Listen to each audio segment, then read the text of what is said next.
जी, बिस्मिल्लाहिर्रहमानिर्रहीम और अस्सलाम वालेकुम। आज दो तीन नई डेवलपमेंट्स हुई हैं जो आपके साथ फ़ौरी तौर पर शेयर करना बहुत ज़रूरी हैं। पहली डेवलपमेंट तो ये हुई है कि शाह महमूद कुरैशी साहब को गिरफ़्तार कर लिया गया। वो एक प्रेस कॉन्फ्रेंस कर रहे थे, वहाँ से जैसे ही वो निकले तो फ़ौरी तौर पर उनको गिरफ़्तार किया गया। इस गिरफ़्तारी के पीछे वजह क्या है, कहाँ क्यों गिरफ़्तार किया गया, आने वाले दिनों में उनसे क्या करवाना चाहते हैं और क्या मकसद क्या हासिल करना है इस गिरफ़्तारी से। आपको पता है पहले भी उन्हें जेल में रखा गया और फिर छोड़ दिया गया, फिर अब दोबारा पकड़ा गया है।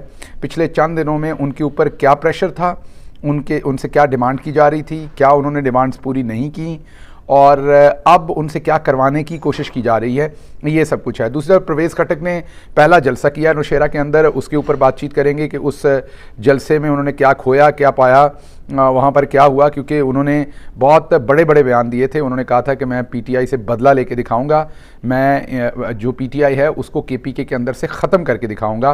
तो बड़ी स्ट्रॉन्ग स्टेटमेंट्स शाह महमूद कुरैशी साहब ने दी थी, तो वो भी देखते हैं कि वो वहाँ पर शाह महमूद कह रहा हूँ माजरत के साथ, परवेज़ खटक साहब ने बड़ी स्ट्रॉन्ग स्टेटमेंट्स दी थी केपीके के अंदर कि मैं यहाँ से पाकिस्तान तहरीक इंसाफ को ख़त्म कर दूँगा।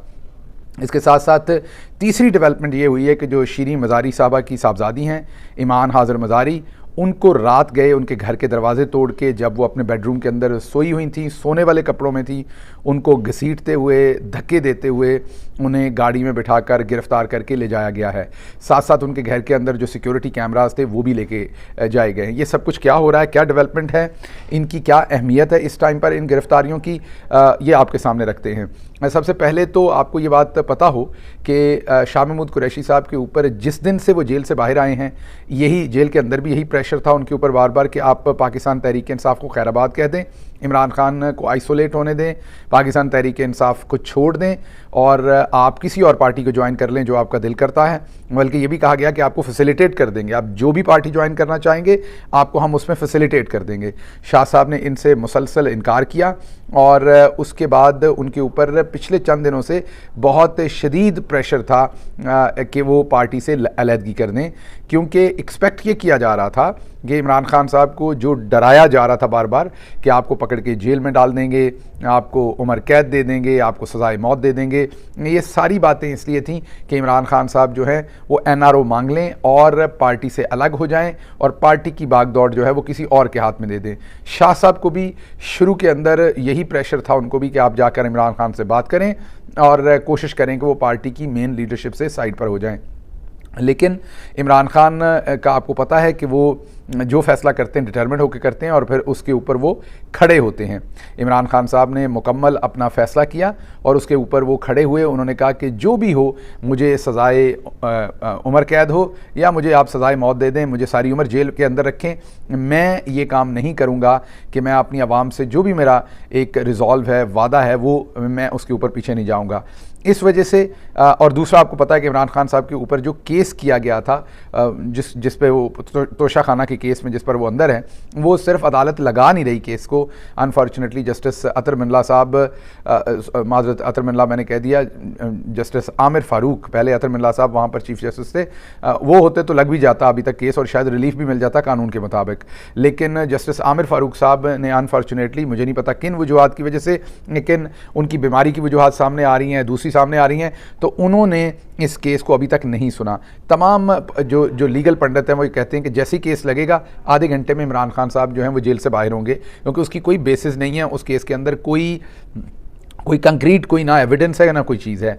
अब जो ताकतवर हल्के हैं उन्होंने ये फैसला किया हुआ है कि फ़िलहाल इमरान खान को जेल के अंदर ही रखना है, तो इसलिए उन्होंने साइफ़र का मुकदमा 15 तारीख को दर्ज किया। साइफ़र के फ़िलहाल तक जो हैं वो 3 किरदार सामने बनाए जा रहे हैं। एक इमरान खान साहब तो हैं ही हैं, उनके साथ आज़म खान साहब को एज अ सुल्तानी गवाह पेश करने की कोशिश की जा रही है और उसके साथ साथ जो हैं वो शाह महमूद कुरैशी साहब को, क्योंकि वो वज़ीर ख़ारजा थे और साइफ़र के मैटर्स के ऊपर उनकी स्टेटमेंट्स पब्लिक हैं, उन्होंने साइफ़र के मैटर को डील किया हुआ है, तो उसके ऊपर उनको बीच में रखा गया है। 15 तारीख को ये मुकदमा दर्ज किया गया। न्यूज़पेपर्स को और टेलीविजन्स को ये खबर लीक की गई, टिकर्स बना के दिए गए, बताया गया कि साइफर का मुकदमा दर्ज हो गया और इस पर कार्रवाई होगी। 15 तारीख से लेके अभी तक आप देख लीजिए, आज 19 तारीख तक इसको दबा के रखा गया, 4 दिन तक 5 दिन तक इस FIR को, और कोशिश की गई कि किसी को इसकी भनक ना पड़े, और फिर आज शाह महमूद कुरैशी को गिरफ्तार कर लिया गया।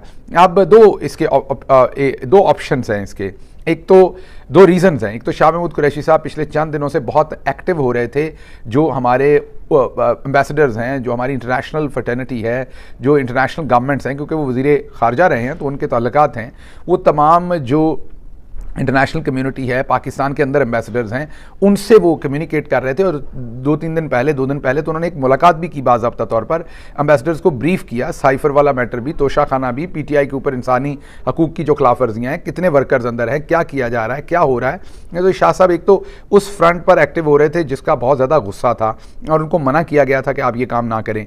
दूसरी तरफ शाह साहब को दबाने के लिए कल ही आपको याद होगा कि एक जियो TV के ऊपर खबर चलवाई गई कि शाह साहब के खिलाफ एक ग्रुप है PTI के अंदर और शाह साहब के खिलाफ बगावत हो गई है, और शाह साहब जो हैं, क्योंकि खान साहब जेल के अंदर हैं, उसके बाद वाइस चेयरमैन वो हैं, तो एक ग्रुप उमर अयूब साहब की निगरानी में बन गया जो शाह महमूद को ना पसंद कर रहा है, ना बर्दाश्त कर रहा है, और इस वजह से शाह महमूद के खिलाफ, शाह महमूद कुरैशी साहब के खिलाफ जो है वो पार्टी के अंदर डिवाइड है। ये एक झूठी खबर दी गई जिसको फौरी तौर पर उमर अयूब ने निगेट किया। उन्होंने कहा ऐसा कुछ नहीं हुआ, शाह साहब बड़े सीनियर हैं, तमाम उनका एहतराम करते हैं। मैंने भी अपने वीलॉग में बताया कि ऐसा कोई मैटर पाकिस्तान तहरीक इंसाफ के अंदर नहीं है। तहरीक इंसाफ का एक ही लीडर है जिसका नाम इमरान खान है, वो जेल में हों या बाहर हों, वही पाकिस्तान तहरीक इंसाफ के लीडर हैं और वही चेयरमैन है, और बाकी तमाम लोग उनकी असीरी ख़त्म करने के लिए, उनको आज़ादी दिलवाने के लिए और हकीकी आज़ादी का जो एक मिशन है उसको पूरा करने के लिए उनके साथ काम कर रहे हैं। अब शाह साहब जो थे उनके ऊपर एक तो पार्टी के अंदर से ये बयानिया झूठा बाहर घड़ के दिया गया कि शाह साहब के ख़िलाफ़ वहाँ बगावत हो रही है पार्टी के अंदर, तो ये भी प्रेशर शाह साहब पर डालने के लिए उसके बाद उन्हें कहा गया कि आप इमरान खान को छोड़ दें, ला तलकी करें या ज़ाहिर बात है -1 करवाएं। शाह साहब ने उससे भी इनकार कर दिया कि भाई मैं -1 के चक्कर में नहीं पड़ता, मेरा लीडर इमरान खान है, मैं उसके साथ सियासत करना चाहता हूँ, उसके फैसले हैं, जो वो एज अ लीडर फैसला करेगा मैं साथ हूँगा। लेकिन शाह साहब के ऊपर भरपूर प्रेशर ये डाला गया कि आप किसी न किसी तरीके से इमरान खान को -1 के लिए मनाएं, जिस पर शाह साहब ने इनकार कर दिया और ये भी गुस्सा था फिर एम्बेसडर्स का भी। और 2 दिन पहले एक स्टेटमेंट आई जॉन बोल्टन की। जॉन बोल्टन जो थे वो अमरीकी नेशनल सिक्योरिटी, अमरीकी कौमी सलामती का जो वो चीफ एडवाइज़र थे, जो आला तरीन ओहदे के ऊपर ट्रंप एडमिनिस्ट्रेशन के अंदर प्रेसिडेंट ट्रंप के साथ वो फाइज थे। जॉन बोल्टन ने स्टेटमेंट दी है, पहली दफ़ा किसी बड़े अमरीकी ओहदेदार ने, ये 2 दिन पहले उनकी स्टेटमेंट आई है जिस पर आप मैं यही कहूँगा कि पहले अमरीकी बड़े ओहदेदार ने उसको डायरेक्टली जो है एक अहम पोर्टफोलियो रखने वाले आदमी ने उसको डायरेक्टली एड्रेस किया है और उन्होंने कहा है कि साइफर की तहकीक होनी चाहिए। अगर इसके अंदर जो कंटेंट है वो वाकई दुरुस्त है तो फिर इसका अमेरिका को भी बड़ा नुकसान है। जाहिर बात है अमेरिका को क्या नुकसान है, अब आप सोच रहे होंगे हर कौम का एक मिजाज होता है, हर कौम की कुछ इखलाकियात होती हैं, हर कौम के कुछ प्रिंसिपल्स होते हैं। अमेरिका की जो सोसाइटी है उसके 3-4 फंडामेंटल प्रिंसिपल्स हैं जिनके ऊपर अमेरिका की पूरी सोसाइटी खड़ी है, जिस वजह से अमेरिका पूरी दुनिया में सुपर पावर बना है, जिस वजह से अमेरिका जो है वो पूरी दुनिया में नंबर 1 कंट्रीज़ है बहुत सारी चीज़ों के अंदर। वो है rule of law, democracy, freedom of speech. ये 3 ऐसी चीज़ें हैं जिनको कि आपको आज़ादी राय का मुकम्मल जो हक है, रूल ऑफ लॉ होगा सबके लिए, कानून इंसाफ बराबर का, कानून के मुताबिक कार्रवाई होगी, और डेमोक्रेसी। ये 3 चीज़ें हैं जमहूरियत जिनके लिए अमेरिका बाहर की दुनिया हो या अमेरिका के अंदर हो, इन 3 चीज़ों को अमेरिका प्रोटेक्ट करने की हर सूरत कोशिश करता है।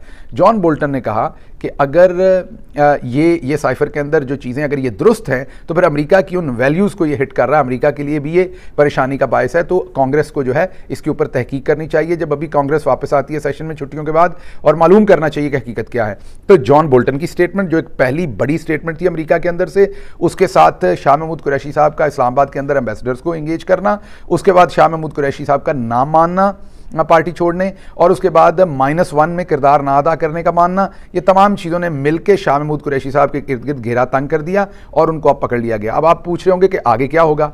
अब आगे उन्हें बताया जाएगा कि साइफर में आपको भी उम्र कैद होगी, आपको जेल के अंदर रखेंगे बहुत लंबा, अगर आपने छूटना है, बाहर आना है तो एक ही तरीका है, आपको इमरान खान से या अलहदगी करें या -1 करवा के दें।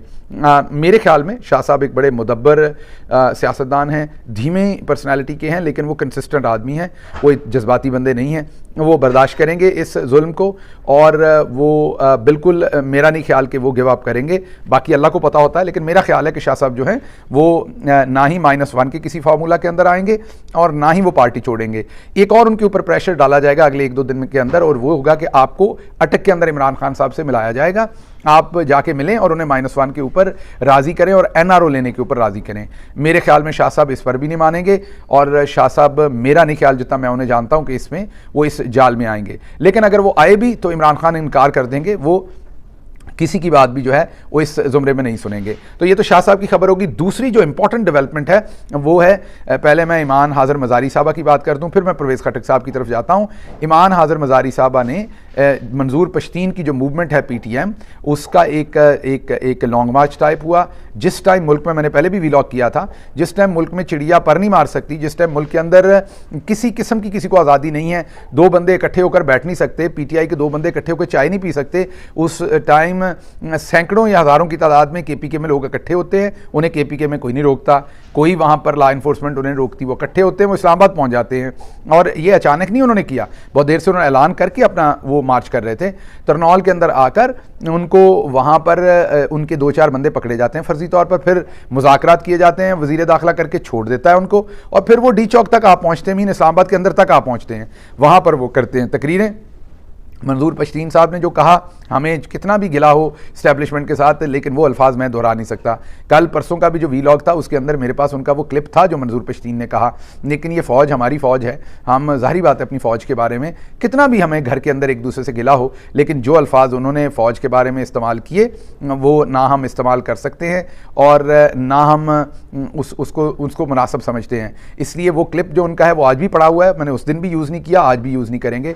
हाँ, लेकिन ईमान हाज़र मज़ारी साहबा ने वहाँ पर 2 बातें की। एक तो उन्होंने कहा कि ये जो दहशतगर्द हैं असली वो GHQ के अंदर बैठे हुए हैं, वो दहशतगर्द कोई और नहीं है, GHQ के अंदर बैठने वाले हैं। दूसरा उन्होंने कहा कि ये जो दहशतगर्दी है इसके पीछे वर्दी है। ये उनकी तकरीर थी। उसके बाद आज जब वो अपने घर के अंदर सो रही थी, जो पिछली रात गुजरी है, ये हफ्ते और इतवार की दरमियानी रात जो है, इसके अंदर उनके घर के अंदर सादा कपड़ों के अंदर, वो शायद पता नहीं पुलिस हो कौन हो, वो उनकी मदर के मुताबिक, शीरी मज़ारी साहबा के मुताबिक, वो दरवाजे तोड़कर अंदर दाखिल हुए। उन्होंने बेडरूम, सारे घर में उन्होंने तलाशी ली। ईमान अपने बेडरूम के अंदर थी, वहाँ पर से उन्हें घसीट कर निकाला गया।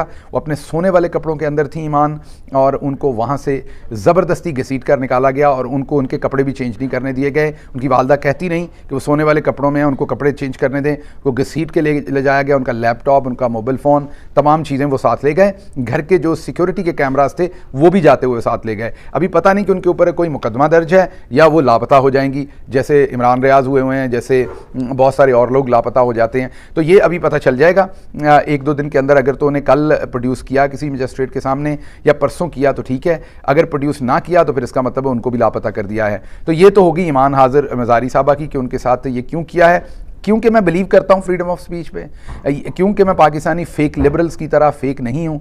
चेहरे देख के इंसाफ की बात नहीं करते। मीन ऐसा शख्स जो हमें नापसंद करता है, अगर उसके ऊपर जुल्म हो तो हम चुप करें, खामोश रहें, रोज़ा रख लें, और जो शख्स हमारा दोस्त हो उसके लिए चीखे मार मार के बोलें। ऐसा नहीं है। जितना ज़ोर मैं इमरान रियाज के लिए लगाऊंगा उतना ही ईमान हाज़र मज़ारी के लिए बात करूँगा। जितना ज़ोर मैं अपनी किसी पार्टी के बंदे के लिए करूँगा उतना ही मैं ईमान हाज़र मज़ारी के इस हक़ के लिए करूँगा कि उन्होंने अगर उन्होंने कोई कानून तोड़ा है, मुकदमा दर्ज कीजिए, अदालत के अंदर पेश कीजिए, मुकदमा चलाइए। ये तरीका दुरुस्त नहीं है कि रात के इस पहर आप दरवाजे तोड़कर अंदर दाखिल होकर एक जवान लड़की को ऐसे खींच के लेके जाएं। PTI के कुछ लोगों को मैंने ट्विटर पे देखा, इस पर वो शायद उनको लग रहा था कि जब शीरी मज़ारी साहब ने पार्टी छोड़ दी तो वो कुछ फ़िक्रे कस रहे थे। बिल्कुल ऐसा ना कीजिए। सज्जन मरे तो खुशी, दुश्मन मरे तो खुशी ना करिए, सज्जन ने भी मर जाना। मीन ये मुनासिब रवैया नहीं है। जिसके साथ भी ज़्यादती हो रही है, वो भले नून लीग से हो, भले पीपल्स पार्टी से हो, भले कहीं से भी हो, आपको उसके साथ खड़ा होना चाहिए।